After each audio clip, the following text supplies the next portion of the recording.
With Spider-Man No Way Home due out this week, and with the long-rumored return of both Tobey Maguire and Andrew Garfield, it only made sense to look back at the first movie that started it all and was a major influence on comic book movies in general. So today we're going to take a look and see what it took to get people hyped for the original Spider-Man. So let's get into it. Hello friends, and welcome back to the Brockopp side and to another episode of History of Hype, where we learn how butts got in seats for our favorite movies. How the hell has it been almost 20 years since the original Sam Raimi Spider-Man movie? How? This movie was an essential part of my childhood like many others, and it really helped shape my love for Spider-Man and just superheroes in general. But before all of that could happen, let's just take a step way back to when people just simply knew that a Spider-Man movie was on the way.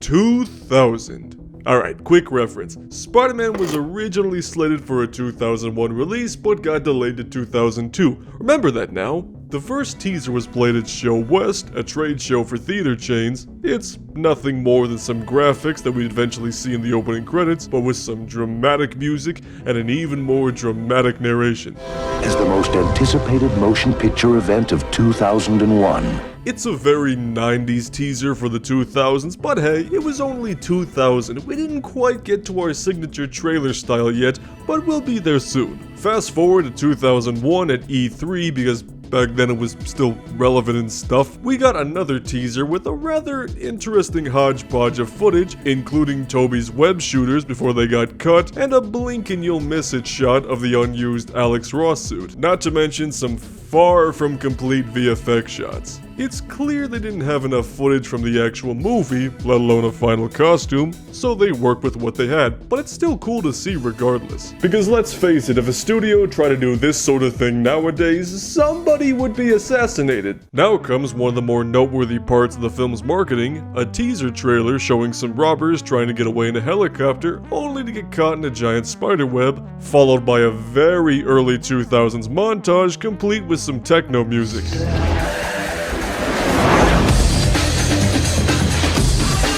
God, I miss these days. This trailer got pulled from theaters after 9/11 due to its prominent use of the Twin Towers. Same thing with this teaser poster where the towers are reflected in Spider-Man's lenses, making it a real collector's item.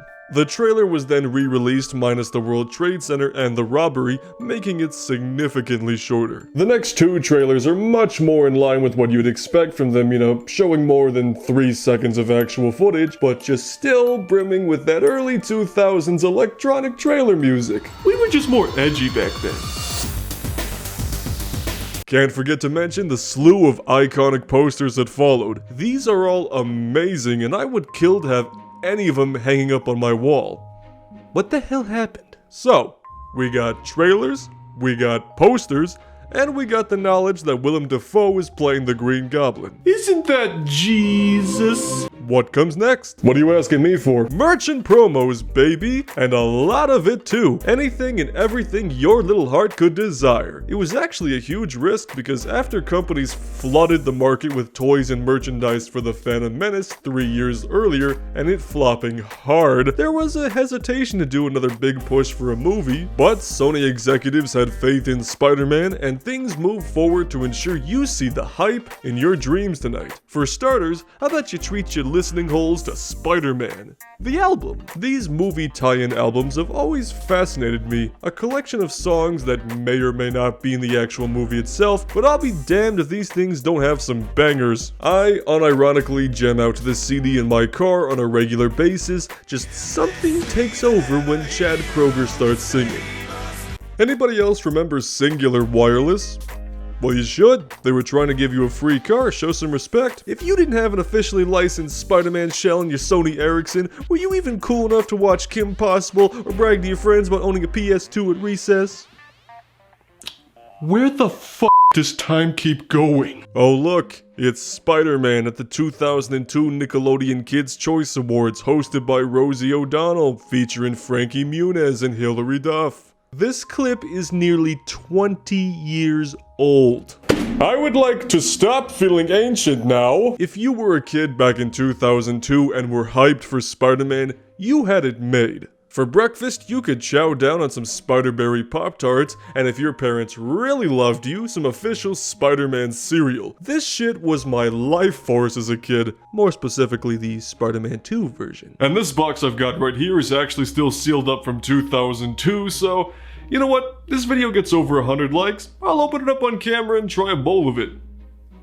I will probably die though, because this expired in 2003. And for lunch, you could get yourself a $6 burger from Hardee's, or as all the homies know it, Carl's Jr. Somehow we've made it this long without mentioning the toys. Holy crap, this takes me back. The packaging on these was so memorable, and it's fun to collect just for that alone. And as you can see right here, the box is a bit damaged, and the action figure is missing all of its accessories, but yeah, if you knew how much these things went for on eBay, when you find one like this for only 10 bucks, you take what you can get. We also got these silly string web shooters, which were the coolest things ever. Sadly, I don't have mine from when I was a kid, but I did recently just pick up the Spider-Man No Way Home version, which is basically the same thing.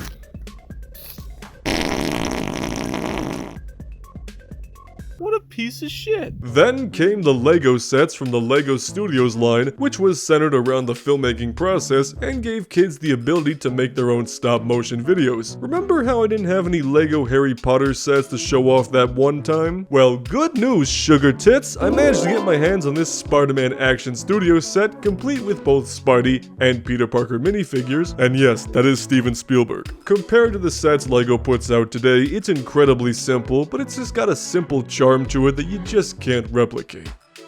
It was the early 2000s after all, so we got video games for the PS2, Xbox, and GameCube, as well as the Game Boy Advance. Now I'm playing the Xbox version, but I think Nintendo deserves all the praise for putting the game in this ad right here.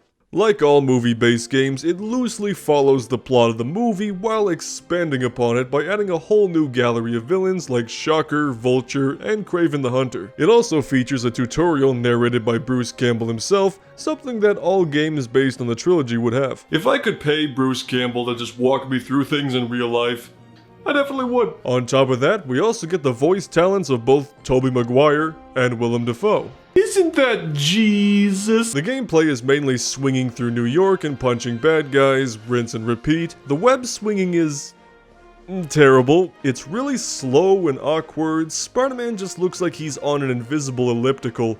The webs don't even attach to buildings, they just stick to thin air. The combat side of things is better, even though it takes forever to knock out enemies sometimes, and there's no dodge button. Why the hell is there no dodge button? Does spider sense mean nothing to you? It's fun to play through levels based on scenes straight from the movie, and the boss battles are a decent blend of fun and challenge, even though Green Goblin is just a little overpowered. I don't want to be too critical because it was still the early days of Spider-Man in a 3D environment and all, plus the Spider-Man 2 game drastically improved on both of these things and then some.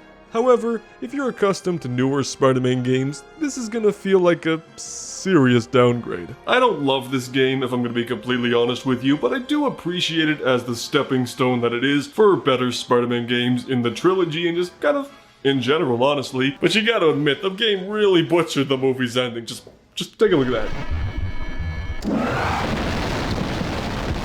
Tell Harry, I'm sorry. Looks like you're done now. Go outside and play.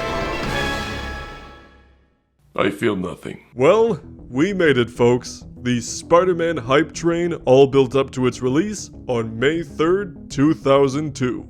To say it was a hit is an understatement.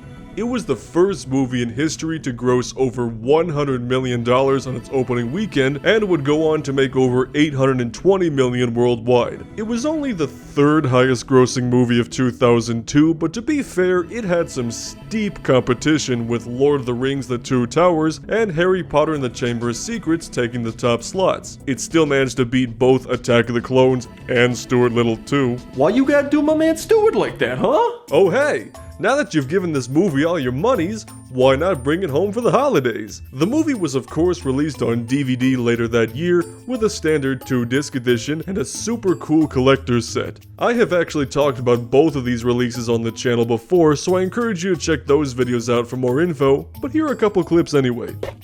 Nope, bitch. If you resale it, you're going to jail. Suck a butt for all I care. And if you were lucky enough, you may have also gotten this bonus CD-ROM from your favorite video store, which I assume one would receive after pre-ordering the DVD. Couldn't find much info about this online. It contains 4 digital Spider-Man comics, complete with PS2 ads, as well as $12 worth of coupons for all your video store needs. Again, it's one of those things you just don't see anymore, and it's a pure staple of the 2000s. I want to give a big shout out to Daily Raimi's Spider-Man on Twitter. His page is an excellent archive of anything and everything pertaining to this movie, and a lot of images I used in this episode came from his page, so go ahead and give it a follow if you haven't already, because it's some good stuff. And with all this stuff in mind, I think it's definitely safe to say that the hype certainly paid off for Spider-Man, because, well, we got 2 more movies after that, a reboot, another reboot, and now here we are just waiting to see if the rumors of Tobey Maguire coming back in No Way Home are true. This video is not going to age well if he doesn't, but you know. So if you want to see some more History of Hype episodes, you can check out this playlist right over here, or if you want to see what YouTube recommends you watch for me next, you can check out that video right down there, and of course subscribe if you live, talk, and buy movies, and we'll see you on the Brockopp side.